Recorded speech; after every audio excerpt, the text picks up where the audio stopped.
본 방송에서 제공하는 부동산 정보는 투자 판단에 대한 조언입니다. 방송에서 제공하는 부동산 물건의 가치, 가격 상승 및 가격 하락에 대해서는 방송사에서 보장하지 않습니다.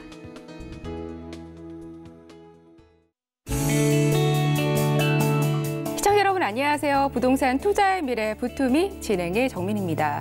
부동산 시장의 정부의 규제가 강화되면서 부동산 시장의 양극화 현상이 심화되고 있습니다. 이러한 상황일수록 현명한 선택이 꼭 필요한 시점인데요. 여러분들에게 부동산 시장의 현장을 생생하게 들려드리고 보여드리고 함께 이야기 나누도록 하겠습니다. 여러분들의 부동산 관련 고민은 저희 부투미가 해결해 드리도록 할게요. 여러분들 전화와 문자를 통해서 상담을 받고 있습니다. 전화 문자 한번 고지드리도록 하겠습니다. 전화는 02-3153-2663번이고요. 그리고 문자는 013-3366-0110입니다. 자, 그럼 부투미 오늘 그 첫 번째 시간인데요. 힘차게 시작해 보겠습니다.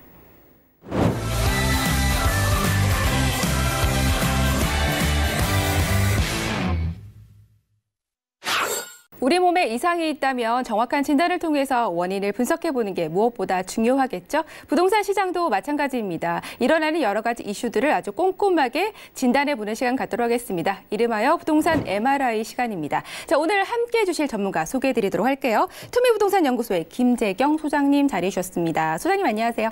네, 안녕하세요. 서울경제TV 시청자 여러분 반갑습니다. 당신의 부동산 주치 김재경 소장입니다. 투미 부동산 컨설팅의 연구소장이자 KB 부동산 자문위원으로 활동하고 있습니다. 부동산 어렵다라고 생각하면 정말 어렵게만 느껴지는데요. 이런 부동산의 다양한 이슈들 정말 쉽고 재미있게 하나씩 풀어가 볼까 하니까 앞으로도 많은 시청 부탁드립니다. 네, 부동산 주치의답게 아주 정확한 진단 기대해 보도록 하겠습니다. 자, 오늘의 부동산 MRI 응급 환자가 발생했다고 합니다. 보여주시죠. 네, 바로 거래 절벽입니다. 요즘 언론을 보면 부동산 시장의 거래 절벽이라고 굉장히 많은 분들이 말씀을 하고 계시고 또 부동산을 소유하고 계신 분들도 이 부분 때문에 좀 고민과 걱정이 굉장히 많은 부분이거든요. 이 부분 어떤지 궁금합니다. 부동산 투자 이제 정말 거래 절벽, 거래가 끝났나요? 네, 사실 요즘 가장 핫한 이슈 중 하나 가져오셨네요. 아무래도 언론이라든지 각종 전문가들이 거래 절벽 때문에 이제 부동산은 끝났다, 이제 부동산 가격 떨어질 거다 이런 얘기도 정말 많이 하는데요. 이거에 대해서 오늘 한번 정밀 진단해 보도록 하겠습니다. 제가 봤을 때는 한 독감 정도로 판단됩니다. 네, 사실 이 절벽이라는 말 자체가 굉장히 좀 극단적이고 뭔가 방법이 없을 것 같다라는 생각이 드는데 독감이나 감기는 결국 시간이 지나면 해결이 되는 거거든요. 그렇게 심각하게 생각하지 않아도 되는 건가요? 네, 사실 절벽이라고 하다 보니까 얘기하신 것처럼 엄청 심각한 거 아니냐 하시는 분들이 있지만 지금 환자분 상태가 약간 머리에서 열도 나고 몸살 증상도 있다 보니까 정신이 없어 보이긴 하지만 그래도 좀 더 약을 먹고 잘 쉬다 보면 회복할 수 있을 것으로 판단이 됩니다.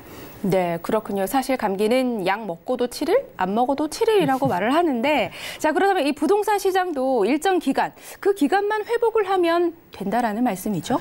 네, 아무래도 예를 한번 들어보는 게 좋을 것 같은데요. MC님이 가지고 계신 부동산 가격이 한 5억 정도라고 가정해 볼까요? 가정을 한다 그러면 저는 사실 20억, 30억 하고 싶은데 한 10억 가시죠. 그래서 네. 저 자존심이 있으니까 10억 정도? 좋습니다. 그럼 NC님 집이 10억이라고 했을 때 NC님 집 저한테 한 8억에 파시겠어요? 제가 8억에 살게요. 왜요? 제가 10억짜리 집을 8억에 팔아야 될 이유가 하나도 없는데요. 좀 더 생각을 해봐요. 요즘 부동산 경기도 안 좋다라고 하고 거래 절벽이라고 방금 전에 얘기했잖아요. 살려고 하는 사람들이 없어요. 그런데 제가 8억에 팔면 산다라고 하면 좋은 거 아니에요? 아니 이거 뭐 10,000원짜리 8,000원에 해주는 것도 아니고 이건 억도 아니거든요. 그래서 10억짜리를 저 8억에는 손해봐서 안 될 것 같아요.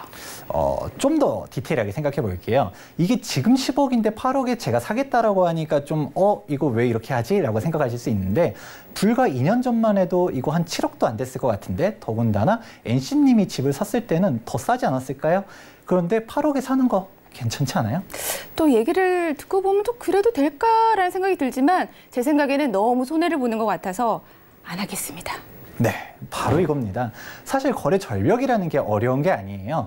거래가 이루어진다라고 생각하면 뭐가 될까요? 매도자랑 매수자랑 이 가격에 서로 사고 팔겠다라는 게 위사가 합치되기 때문에 거래가 이루어지는데요. 반대로 거래가 안 이루어진다라고 하면 매도자가 팔겠다라고 생각하는 금액대랑 매수자가 사겠다라고 생각하는 금액이 서로 안 맞기 때문에 거래가 안 이루어지는 것입니다. 네, 그렇군요. 사고 파는 그 금액이 일치되지 않기 때문에 거래가 이루어지지 않는다라는 말씀인 것 같습니다. 네, 한번 자세하게는 통계 자료 한번 보도록 할게요. 서울특별시 아파트 매매 거래량입니다. 보시게 되면 서울특별시 아파트 매매 거래량이 9.13 부동산 대책이 나오고서 크게 줄어들게 됐는데요. 어떻게 생각하시나요?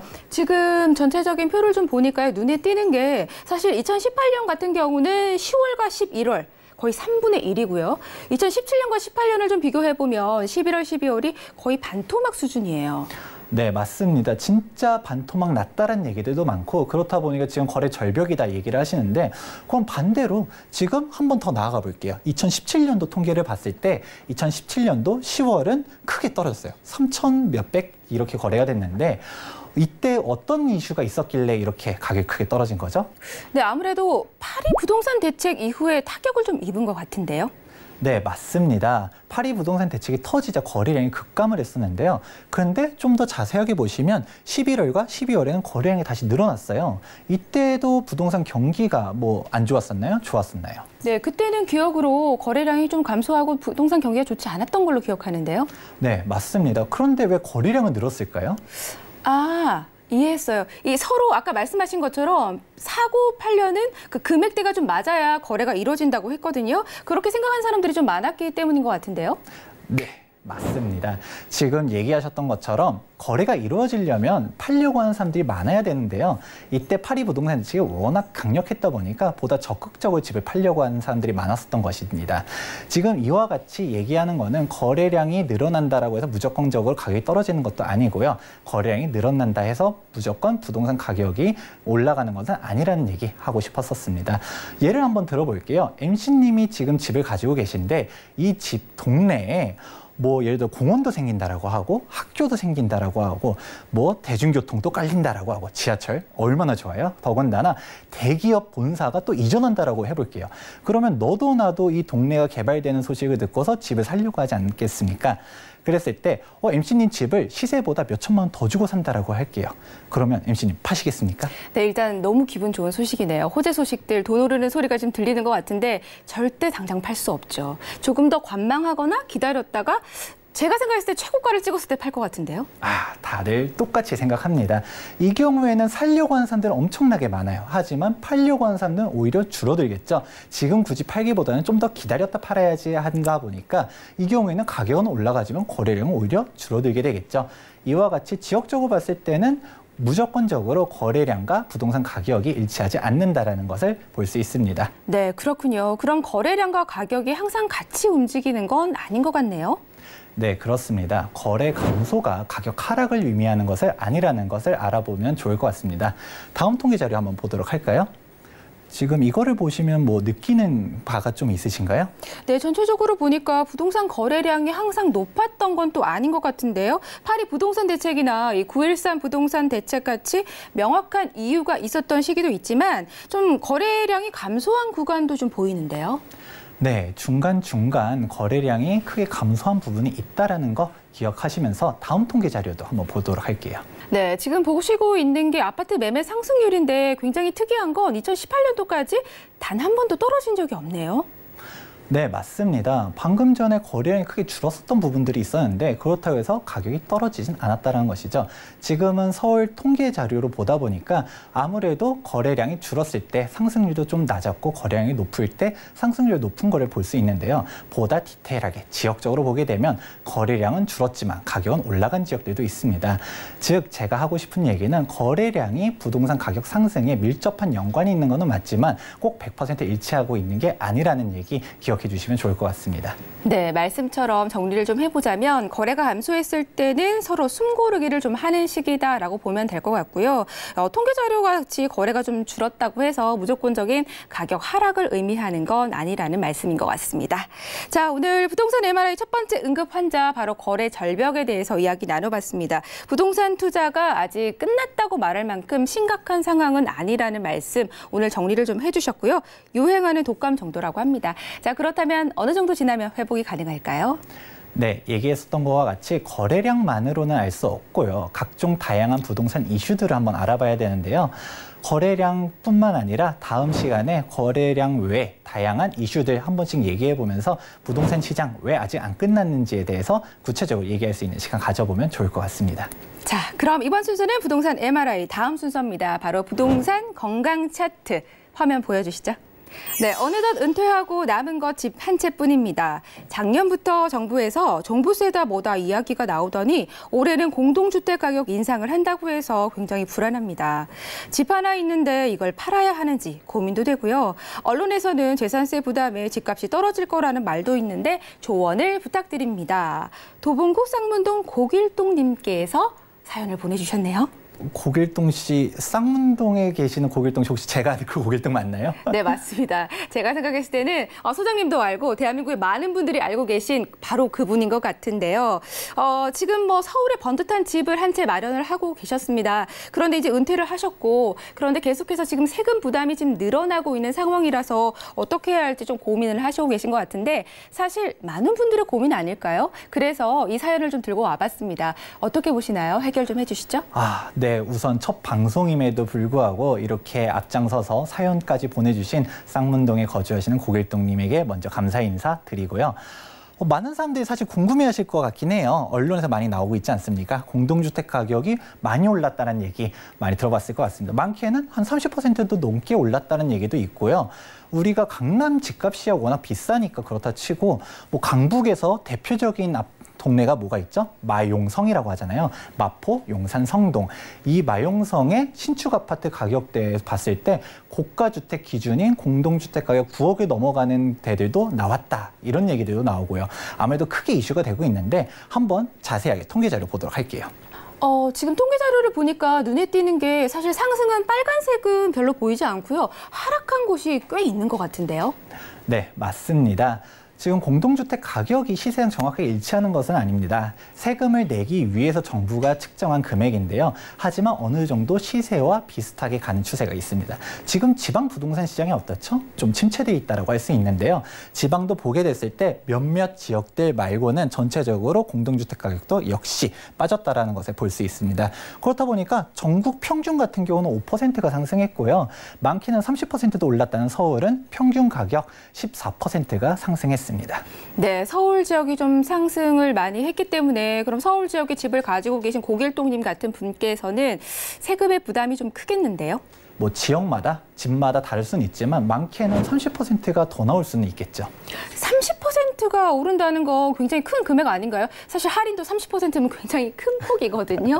네, 맞습니다. 30%라고 얘기하니까 뭔가 크게 확 와닿는 것 같긴 하지만 이게 영향이 없다라고는 할 수는 없어요. 하지만 실질적인 영향은 좀 제한적일 거라고 판단됩니다. 네, 그렇군요. 많은 분들이 좀 부담스러워할 것 같은데 재산세, 뭐 실제로 부담스러운지도 좀 궁금한데요. 네, 이게 왜 부담이 좀 덜할지 한번 생각을 해볼게요. MC님은 작년에 재산세 얼마나 냈는지 기억하시나요? 작년에요? 글쎄, 얼마 냈는지 좀 자세하게 기억은 잘 안 나는데요. 왜 기억이 안 날까 생각 한번 해보시겠어요? 1년에 한 번만 내서? 그런가요? 뭐 그렇게 생각할 수도 있는데요. 오히려 재산세보다도 보다 디테일하게 갔을 때 양도소득세 한번 생각해 볼게요. 1년이 아니라 오히려 내 일평생에 몇 번 잘 안 내는 양도소득세 같은 경우도 내가 저번에 몇 천만 원을 세금을 냈다. 아니면 1억도 넘게 세금을 냈다. 이런 것들은 기억을 하시잖아요. 네. 근데 양도소득세와 달리 재산세는 기억 못하는 이유는 사실 많이 안 내서예요. NC님이 뭐 가게가 휘청거릴 정도로 재산세를 많이 냈다. 아니면 몇백만 원, 몇천만 원 이렇게 냈다라고 하면 기억하지 않았을까요? 맞네요. 제가 몇천만 원 정도 재산세를 낼 수 있으면 걱정 안 할 것 같은데요. 너무 부럽습니다. 그 정도 내지 않기 때문에 걱정이 별로 안 해도 된다라는 말씀인 것 같은데요. 네, 맞습니다. 뭐 사실 그렇게 재산세 많이 내시는 분들이 그렇게 많지 않은데요. 대부분의 사람들은 1년에 재산세 200만 원도 채 안 냅니다. 한번 다음 자료를 보도록 할까요? 지금 보시게 되면 제가 예시로 14억, 10억, 7억, 5억 이렇게 시세에 따라서 재산세 얼마 내는지 한번 가져와 봤습니다. 일반적으로 봤을 때 내 집에 따라서 얼마나 내나 한번 통계 자료를 한번 보도록 했을 때 아파트 전국 중위 가격을 봤을 때는 3억 5천만 원 정도가 됩니다. 그럼 서울 평균 한번 볼까요? 서울은 8억 초반 정도 되는데요. 그런데 강남 같은 경우는 워낙 집값이 비싸니까 그렇다 치고요. 강북 중위 가격 같은 경우는 6억 초반 정도 되게 됩니다. 그럼 내가 가지고 있는 집들이 대략 얼마 정도 될 것 같은지 다른 사람들은 대략 얼마 정도의 집들을 가지고 있는지 생각이 되지 않습니까? 그러고서 한번 다시 보도록 할게요. 지금 한 5억 정도의 집을 가지고 있어요. 이 경우에 공동주택 가격 한 60에서 70% 정도 되다 보니까 한 3억 정도 되게 되겠고요. 이랬을 때 1년에 내는 세금 한 60만 원도 안 되게 됩니다. 그럼 좀 더 나아가서 7억짜리 집을 가지고 있다고 했을 때 세금 110만 원 정도 내게 되는 거고요. 우리 꿈의 10억 클럽이라고 하잖아요. 10억짜리 집을 가지고 있을 때 공동주택 가격 7억 정도 되고요. 이때 내는 세금이 약 185만 원 정도 되게 됩니다. 그러면 우리가 정부에서 얘기하는 고가주택 기준이 공동주택 가격 9억 원입니다. 이때 내는 세금 얼마일까요? 약 260만 원입니다. 이렇게 260 낼 때에 아파트 시세 14억 정도 되는데요. 그럼 내가 가지고 있는 집에 따라서 세금 얼마나 내는지 한번 역산해 보면 좋을 것 같고요. 그러면 실질적으로 30% 세금이 올라간다라고 해도 내가 내는 세금 아마 대부분의 사람들은 몇십만 원 안 늘어난다라고 할 수 있죠. 네, 그렇군요. 사실 몇십만 원 더 내는 거 뭐 기분은 안 좋을 수 있는데 그 돈 때문에 집을 팔 것 같진 않네요. 네, 맞습니다. 사실상 뭐 이거 몇십만 원 때문에 집을 팔지는 않을 거라고 보고 있고요. 분명 영향이 없다라고는 할 수 없어요. 하지만 1주택자 같은 경우는 부담이 좀 과장돼 있다라고 할 수 있고요. 아무래도 다주택자라든지 초고가 주택 가지고 있는 사람들은 그래도 좀 부담이 될 수는 있겠죠. 네, 그렇군요. 또 뭐 여러 가지 뭐 변동률도 있을 것 같은데요. 공시가격 같은 경우는 옛날과 비교해서 좀 지금 어떤 변화가 있나요? 네, 한번 보다 어떻게 올랐는지를 보시면 좋을 것 같은데요. 다음 통계 자료 보시죠. 지금 최근 상승률이 보이네요. 14%, 그 전국으로는 5%. 근데 이전 거 통계 자료들을 봤을 때 뭔가 보이시는 게 있나요? 네, 지금 좀 많이 올랐다고 하는데 그보다 훨씬 더 올랐던 지점이 지금 보이는 것 같습니다. 자, 바로 2006년 그리고 2007년이 지금 28%까지 올랐는데요. 네, 이거는 정말 대단한 수치예요. 이때 아무래도 기억 잘 못하시는 거는 공동주택 가격 상승뿐만 아니라 각종 노무현 전 참여정부 때 다양한 부동산 정책들이 나오다 보니까 그것 때문에 좀 묻혀진 경향이 좀 있는데요. 이때 상승률 같은 경우 어마무시했어요. 16%, 28%. 근데 이 경우는 서울만 많이 올라간 게 아니에요. 전국적으로도 정말 많이 올랐거든요. 이때 정말 큰 이슈가 됐을 텐데 이렇게 많이 올랐는데 부동산 가격 떨어졌나요? 그러니까요. 그래서 좀 드는 의문이 그럼 실제로 뭐 종부세나 이런 재산세, 세금 같은 경우가 큰 영향이 없나 봐요?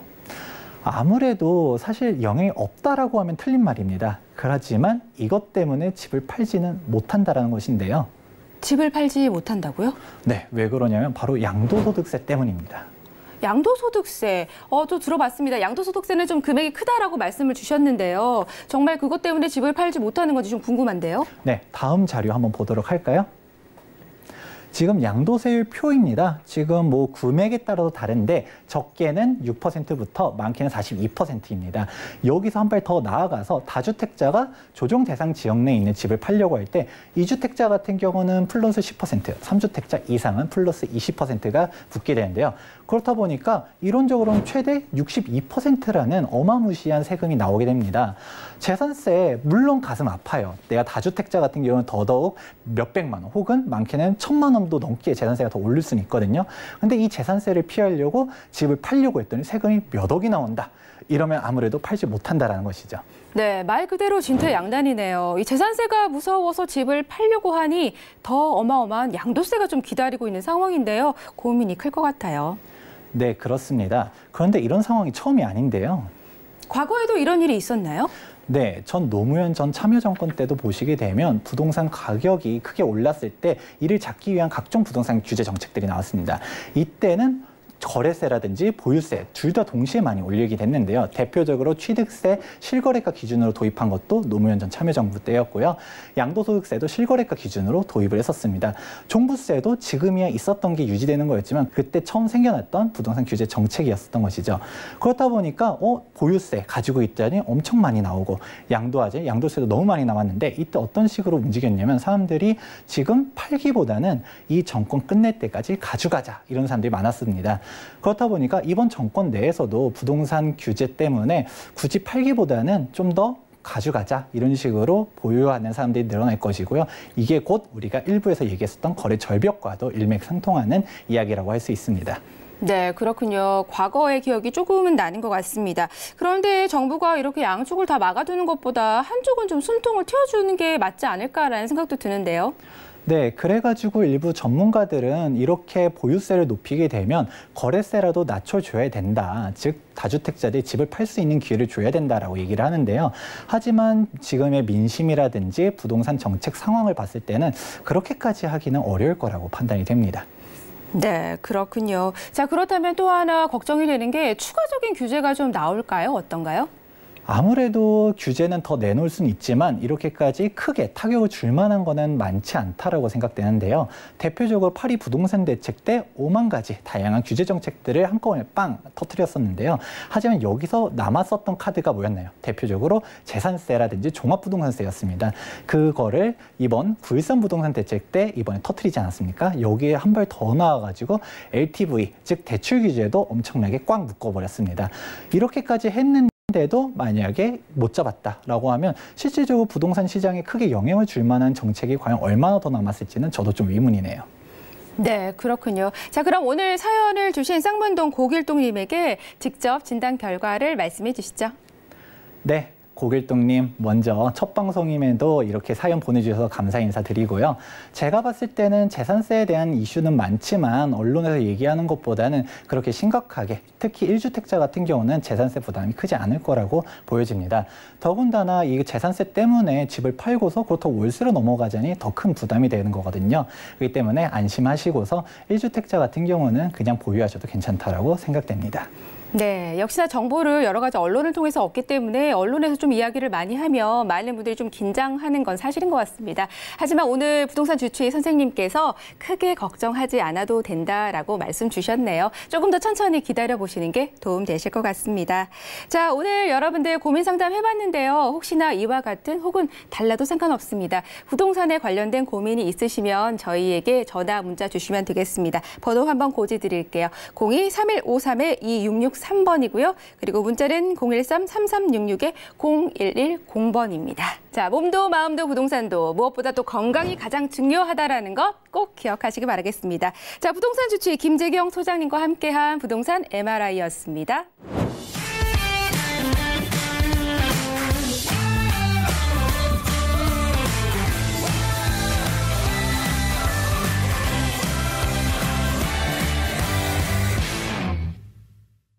네, 여러분은 지금 부동산 투자의 미래 부투미와 함께하고 계십니다. 저희가 방송을 통해서 다양한 정보를 제공해드리고 있습니다. 저희가 제공해드리는 정보는 투자 판단에 대한 참고 자료일 뿐입니다. 해당 부동산의 가치나 상승 하락은 보장하지 않는다는 점 기억해 주시면 감사하겠습니다.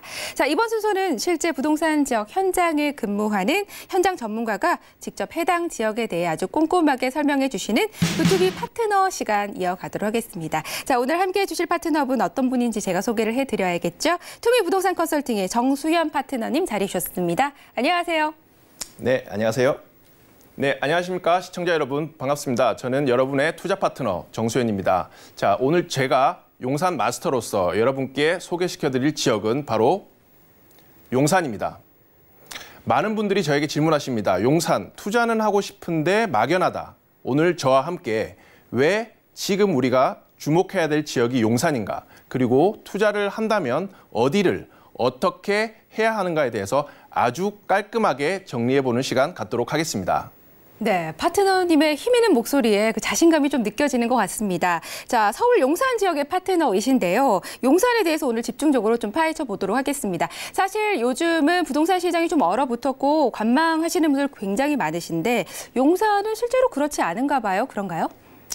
네, 맞습니다. 요즘 부동산 시장이 전반적으로 다소 차분한 상황이죠. 그렇다 보니 외려 많은 투자자분들께서 좀 더 확실한 상승 재료가 있는 지역을 관심 있게 보시는 중이고요. 그렇다 보니 현재 용산이 적정한 타이밍이다라고 생각들을 하시는 것 같습니다. 그래서 현재 많은 분들이 용산을 주목하고 있는 이유이기도 합니다. 네, 용산은 지금이 타이밍이다라는 말씀을 주시니까 구미가 확 당기는데요. 사실 용산에 대해서 시청자분들께서 어떤 부분을 먼저 알아야 할지 좀 모르시는 분들도 많을 것 같습니다. 어떤 부분을 먼저 좀 살펴보면 좋을까요?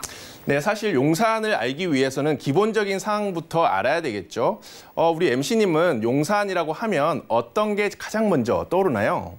네, 사실 용산하면 한남동의 그 부촌 이미지, 그리고 미군 기지, 또 하나는 요즘 이슈가 되고 있는 공원 아닐까요? 네, 맞습니다. 많은 분들이 용산이라고 하면 작년에 평택으로 이전한 미군 기지의 공원화들을 말씀을 하시는데요. 자, 지도를 보면서 제가 쉽게, 좀 더 알기 쉽게 설명들을 드리겠습니다. 자, 용산은요, 기본적으로 지도를 보시면 제가 딱 3가지로만 간단하게 설명을 드리겠습니다. 용산, 첫 번째. 용산은 풍수지리적으로 배산 임수의 형태를 가지고 있는 명당이다. 네. 어디서 많이 들어보셨죠? 네, 맞습니다. 용산에는 많은 그 재벌가의 회장님들이 살고 계시고요. 또 마찬가지로 남산에 이어서 앞으로 흐르는 이 한강을 보시면 압구정과 더불어서 풍수지리적으로 명당이다라는 것들을 아실 수 있고요. 자, 두 번째로 지도를 보시면 정확하게 서쪽과 동쪽, 성동구, 서초구, 동작구, 영등포구, 마포구 등 가장 중심에 위치하고 있습니다. 자, 그러다 보니까 전체적으로 이 중요한 위치에 있는 용산에 대해서 밑그림이 그려지기 시작합니다. 네. 그러면 앞으로 향후적으로 용산이 어떻게 개발이 되고 발전이 될 것인가에 대해서 좀 더 거시적으로 한번 보시면요. 자, 2030 서울 플랜이죠. 3도심, 광화문, 여의도, 영등포, 그리고 강남의 한 중심에 있습니다. 다시 얘기해서 이 도심들과 더불어서 서울의 핵심 도심으로 개발이 된다라는 것이죠. 자, 이런 거시적인 관점에서 좀 더 미시적으로 한번 들어가 보겠습니다. 자, 용산은요, 기본적으로 보시다시피 가운데 용산 민족공원을 사이에 두고요. 좌측으로는 용산 마스터 플랜, 다시 얘기해서 서울역부터 쭉 한강로를 따라서 국제업무지구까지 이어지는 거대한 상업 복합지구가 형성이 됩니다. 반대로 우측을 보시면 여러분이 너무 잘 아시죠? 자, 한남 뉴타운. 한남 뉴타운은 황제 뉴타운이라고 불립니다. 네, 그리고 한남 더힐. 한남 더힐도 그저께 재밌는 이슈가 나왔죠. 네, 비와 김태희 씨께서 두 채 70평대를 두 채를 42억 3천만 원, 그리고 33억에 각각 거래를 하셨습니다. 자, 세 번째로 나인원 한남. 나인원 한남은 얼마 전에 임차인을 구했죠. 네, 보증금 40억에 월세 150만 원, 200만 원 정도 구했습니다. 하루에 나인원 한남의 임차인이 되기 위해서 모인 액수가 얼마인지 아십니까? 하루에 7조 원이 나인원 한남의 임차인이 되기 위해서 몰렸습니다. 좌측으로는 상업지구, 우측으로는 상위 0.1%만을 위한 부촌, 그 중심에 용산 민족공원이 있다를 머리에 그리시고 용산에 대해서 좀 더 세부적으로 보시도록 하겠습니다. 네, 이렇게 한눈에 살펴보니 앞으로의 용산이 정말 기대가 되는 것 같습니다. 자, 그리고 현재 용산의 모습 너무 궁금한데요. 현장 영상이 준비되어 있다고 하니까요. 화면을 통해서 함께 만나보시죠. 안녕하세요. 부동산 투자의 미래 시청자 여러분. 핵심 입지의 부동산 투자 정보를 발빠르게 찾아가는 리포터 오영미입니다. 단군 이래 최대의 개발 호재로 뜨겁다 못해 핫한 이곳에 제가 나와 있는데요. 오늘 우리 시청자 여러분들을 모시고 용산의 곳곳 샅샅이 한번 알아보도록 하겠습니다. 제가 단언컨대 말씀드리자면 10년 뒤에는 강남, 비강남이 아니고 용산과 비용산을 나누는 그런 중요한 투자 포인트를 말씀하는 시대가 올 것입니다. 자, 이제 준비되셨으면 제가 시청자 여러분들을 모시고 함께 가보도록 하겠습니다.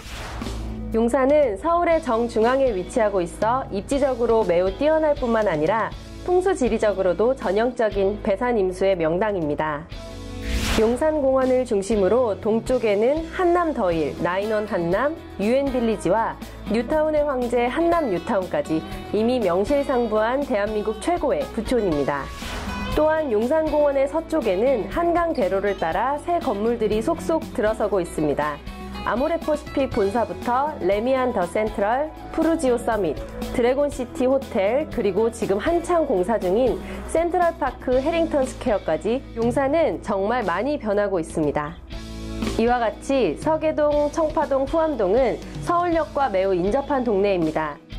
동북아시아의 핵심 플랫폼을 만들겠다는 야심찬 청사진과는 매우 동떨어진 50년 이상의 노후된 주택들이 즐비하고 도로 등 제반 생활 여건이 매우 열악한 환경입니다.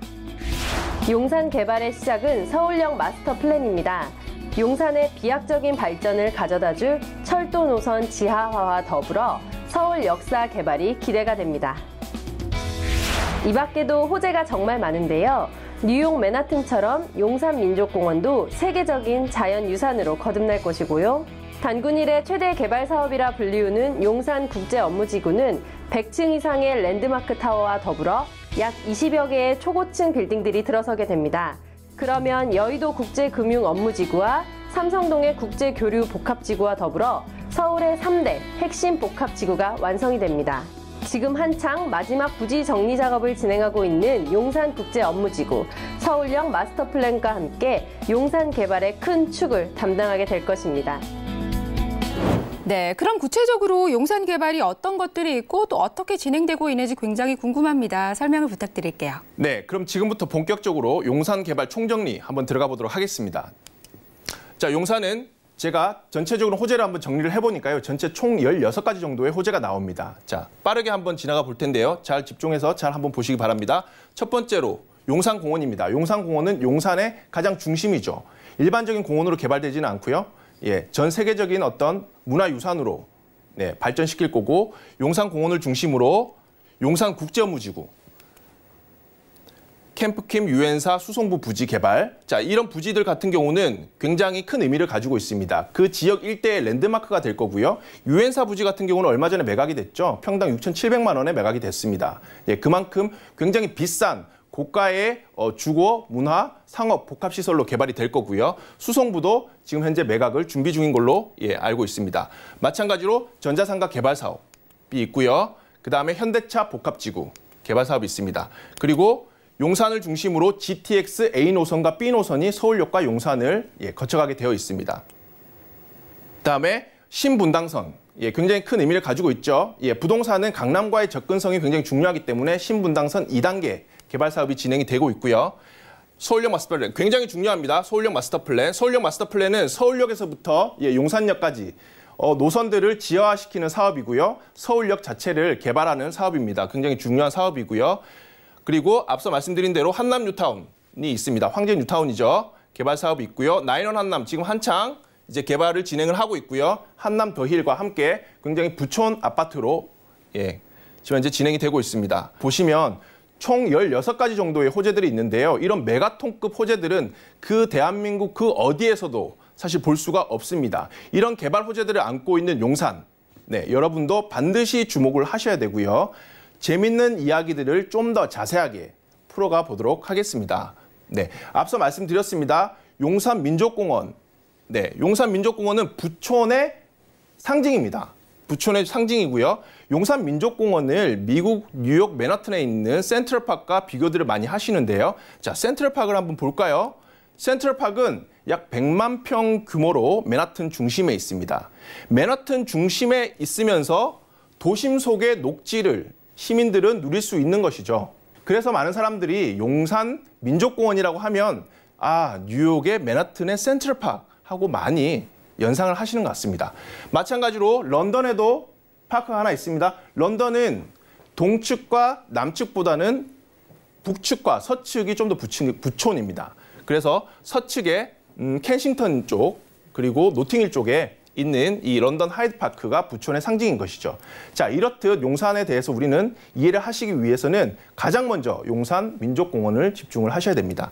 자, 두 번째로 앞서 말씀드렸습니다. 용산의 서쪽 편, 용산 국제업무지구. 작년 말이죠. 코레일과 소송과에서 이제 해결이 돼서 코레일과 기존 시행사와의 어떤 소송전이 작년 말에 마무리가 됐습니다. 그래서 부지 소유권까지 코레일로 다 넘어오게 되면서요. 단군 이래의 최대 개발 사업으로 이렇게 개발이 됩니다. 랜드마크 한 100층 이상 되는 거대한 빌딩 숲으로 이루어지는 거죠. 자, 그런데 언론에서 우리는 잘 보지 못해요. 어떻게 진행이 되고 있는지. 제가 얼마 전에 입수한 사진인데요.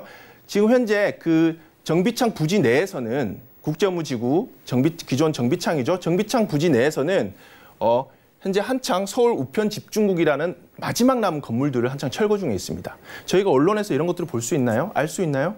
아니죠. 제가 지난주에 입수한 사진입니다. 어떻게 됐나요? 지금 현재 부지 정리 작업을 하고 있습니다. 용산 국제업무지구. 사실 이 지구 개발도 머지않았다라고 생각을 합니다. 자, 앞서 잠깐 얼핏 말씀드렸는데요. 캠프킴, 유엔사, 수송부 부지 마찬가지로 우리가 굉장히 유심히 쳐다보고 있어야 되는 부지입니다. 왜냐하면 캠프킴 같은 경우도 용적률 800%, 50층 이상 되는 빌딩들이 들어설 예정이고요.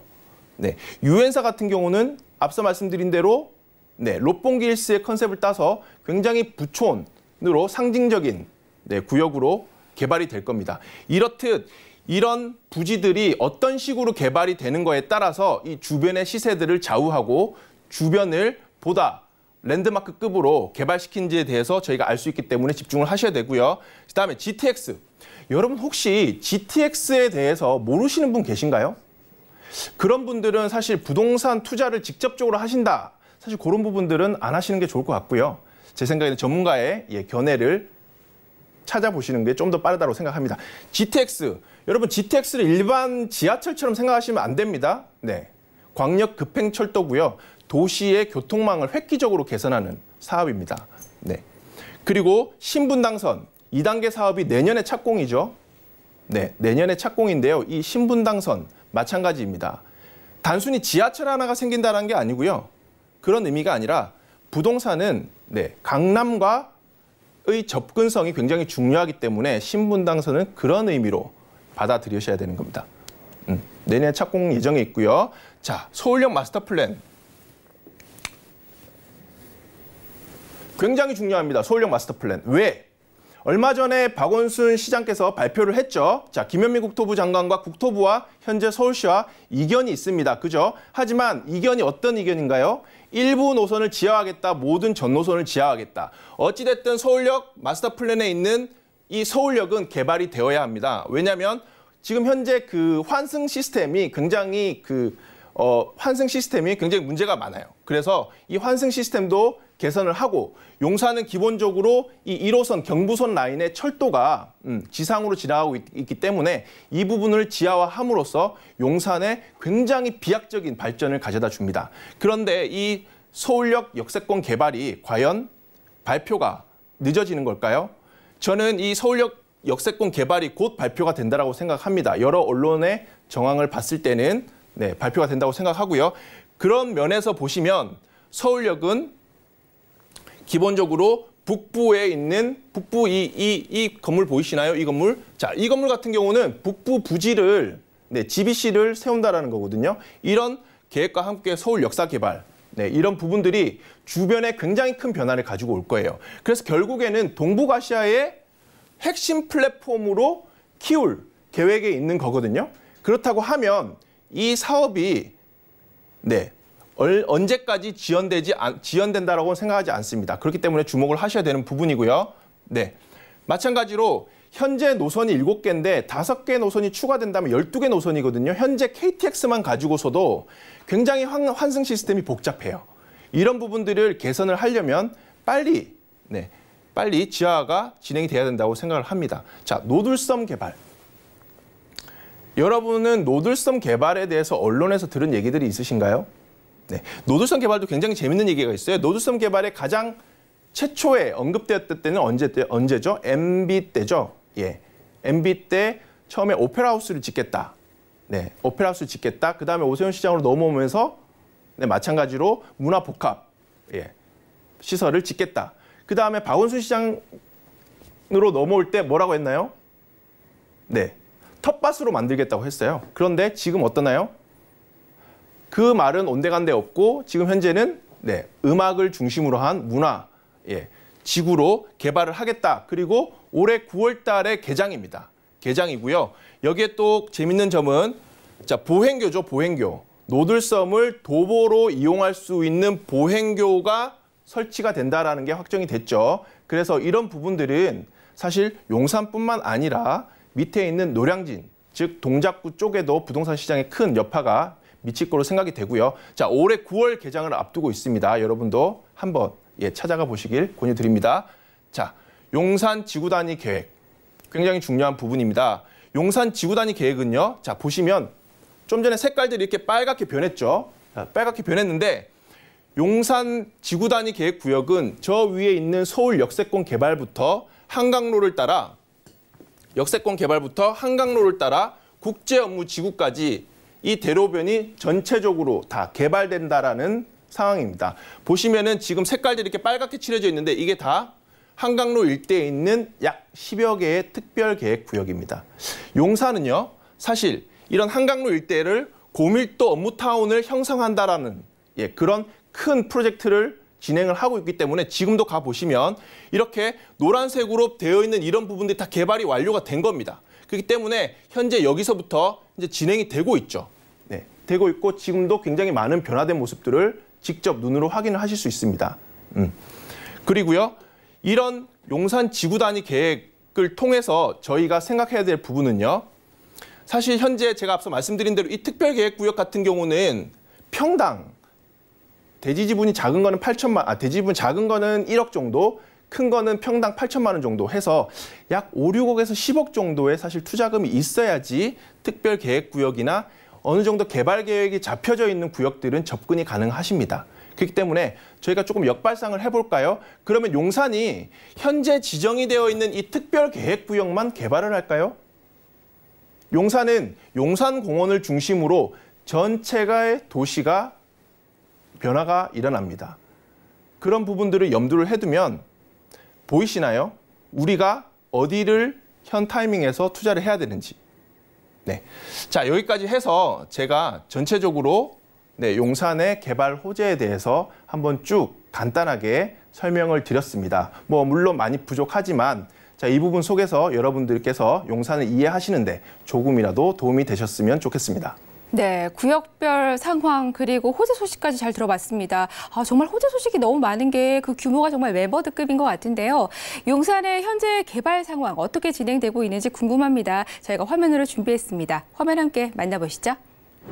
서울시 2030 종합개발계획도를 보면 총 5개 권역으로 나눠져 있는데 용산은 도심권에 속해 그 프로젝트가 크고 다른 지역의 재개발 뉴타운 방식과는 차원이 다르고 그 범위도 다르다고 할 수 있겠습니다. 전에 사업이 무산됐던 47만 제곱미터, 약 14만 평의 한강로 국제 업무 지구가 있습니다. 이 지구도 지금 재시동을 준비하고 있습니다. 도시 안의 그 자연 경관이자 힐링의 장소를 무한히 제공받고 있습니다. 그것이 용산가족공원입니다. 최고의 입지 조건을 갖고 있는 희망찬 미래가 용산에 있지 않을까 생각합니다. 네, 용산은 미래 가치가 굉장히 충분하고요. 그리고 호재 소식이 굉장히 많습니다. 그러다 보니 부동산 가격도 좀 만만치 않을 것 같은데요. 어떤 투자 전략이 있을까요? 네, 제가 앞서 말씀드렸습니다. 용산은 현재 개발 계획이 잡혀져 있거나 개발이 예정되어 있는 지역은 현재 물론 물건들도 많이 나와 있지 않지만 평당 8천에서 1억 또는 소형 평수 같은 경우는 1억 이상이 되는 금액을 지불하고 사실 투자를 진행을 하셔야 되는데요. 만약 제가 6억에서 7억 또는 10억 가까이 되는 돈을 용산에 투자를 해라라고 한다면 사실 제가 용산 마스터가 아니겠죠? 네, 그래서 오늘 특별하게 여러분들을 위해서 용산 투자 전략, 소액으로 접근하는 용산 투자 전략에 대해서 간단하게 말씀드리겠습니다. 용산을 왜 투자를 해야 되는지에 대해서는 제가 말씀드렸습니다. 그죠? 용산은 기본적으로 서울 핵심 3대 복합 업무지구 중에 하나입니다. 그래서 용산을 봐야 되고요. 소액으로 들어갈 수 있는 지역은 현재까지는 용산밖에 없습니다. 그렇기 때문에 아직은 소액 1억 중반에서 2억 정도 되는 자금을 가지고 용산을 투자를 할 수 있다. 그런데 말씀드린 대로 용산 한 지역만 보더라도 굉장히 많은 호재들이 밀집되어 있습니다. 그 각 호재들에 맞는 특정 지역의 특정 물건을 잘 투자를 하시는 게 기술인데요. 그런 부분들을 통해서 알맞은 투자를 용산에 하실 수 있고요. 결론을 말씀드리겠습니다. 첫 번째, 중심 상업지에 투자하라. 네, 한강로 일대를 말씀드리는 겁니다. 한강로 일대, 서울역에서부터 국제업무지구까지 한강로 일대가 변하고 있습니다. 그 부분 속에서 어디를 내가 소액으로 공략할 수 있느냐를 보시고 소액으로 투자를 하셔라 라고 말씀을 드리고 싶고요. 자, 두 번째, 향후 핵심 개발 예정이 되어 있거나 개발 심리가 작용할 수 있는 지역에 투자하라. 예를 들어 보겠습니다. 서울역 마스터 플랜. 서울역사가 곧 발표를 하겠죠. 얼마 전에 잠시 보류가 됐다라고 했지만 결국에는 발표를 합니다. 그런데 서울역사가 동북아시아의 메인 플랫폼이 될 건데 그 주변을 보셨나요? 50년이 넘은 주택들로 주변이 형성되어 있다면 서울 역사를 딱 나왔을 때 여러분은 어떤 생각이 들까요? 네, 힌트입니다. 자, 그래서 소형 지분의 주택을 매입하셔라 라는 말씀 드리고 싶고요. 자, 마지막으로 세 번째입니다. 용산 일대, 서쪽 일대가 전부 다 상업지구로 변모를 하면 얼마나 많은 일자리들이 생겨나게 되는 걸까요? 그럼 그 일자리에 일을 하고 있는 직장인들은 동쪽에 있는 한남 뉴타운에 거주를 할까요? 아니면 나인원 한남에 거주를 할까요? 아닙니다. 그 배후 주거지에 집중하십시오. 그게 제가 말씀드릴 수 있는 딱 세 가지 용산의 투자 전략이라고 정리해드릴 수 있겠습니다. 네, 용산의 투자 전략 잘 들었습니다. 워낙에 호재 소식이 많고 미래 가치가 좋아서 좀 가격이 좀 부담되기도 했었는데 소액 투자도 가능하다고 하니까 정말 좋은 소식인 것 같습니다. 그리고 구역별로 특징이 좀 다르니까요. 전문가의 상담도 꼭 필요할 것 같네요. 자, 오늘 부투미 파트너 시간에 살펴본 용산에 대한 투자 전략 화면을 통해서 다시 한번 정리해 볼게요.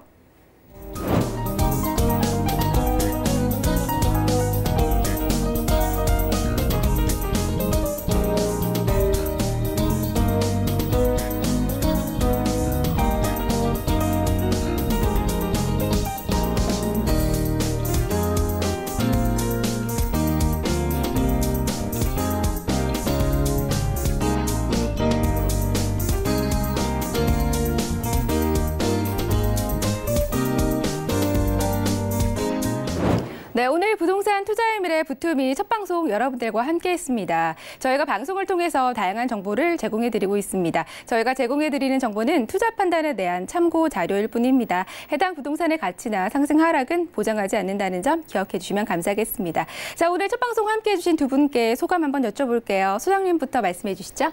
네, 첫 방송 정말 재미있게 촬영을 했는데 시청자 여러분도 재밌었나요? 다음 이 시간에도 보다 다양한 부동산 이슈들 쉽고 재미있게 풀어가 보도록 하겠습니다. 네, 기대하겠습니다. 그리고 부장님은요? 네, 사실 용산에는 굉장히 많은 호재가 있잖아요. 제가 이제 짧은 시간 동안 핵심만 쏙쏙 뽑아서 전달을 해드린다고 했는데 사실 또 다음에 또 기회가 되면 좀 더 알찬 정보로 찾아뵙도록 하겠습니다. 네, 두 분께서 전해주실 얘기가 정말 많습니다. 한 시간은 굉장히 짧은데요. 자, 그래서 또 무료 세미나가 마련되어 있다고 합니다. 제가 간략하게 좀 소개를 드리도록 하겠습니다. 바로 용산 마스터 플랜 무료 세미나가 개최되는데요. 4월 18일 목요일 오후 4시입니다. 상호심리역에서 진행이 된다고 하니까요. 또 인원이 선착순으로 30분이라고 합니다. 전화, 문자 빨리 주셔서 접수를 해주시는 게 여러분 투자하시는 데 도움이 되실 것 같네요. 자, 번호 한번 고지 드릴게요. 번호 안내드립니다. 023-3153-2663번 그리고 문자는 013-3366-0110번입니다. 자, 오늘도 마칠 시간입니다. 저희는 다음 이 시간에 보다 더 알찬 내용으로 여러분 찾아뵙도록 할게요. 여기서 인사드리겠습니다. 시청해주신 여러분 고맙습니다.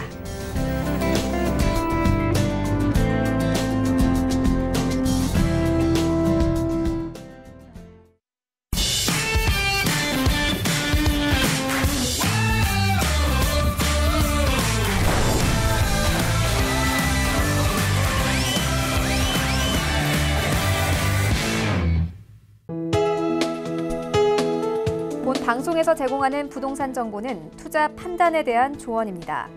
방송에서 제공하는 부동산 물건의 가치, 가격 상승 및 가격 하락에 대해서는 방송사에서 보장하지 않습니다.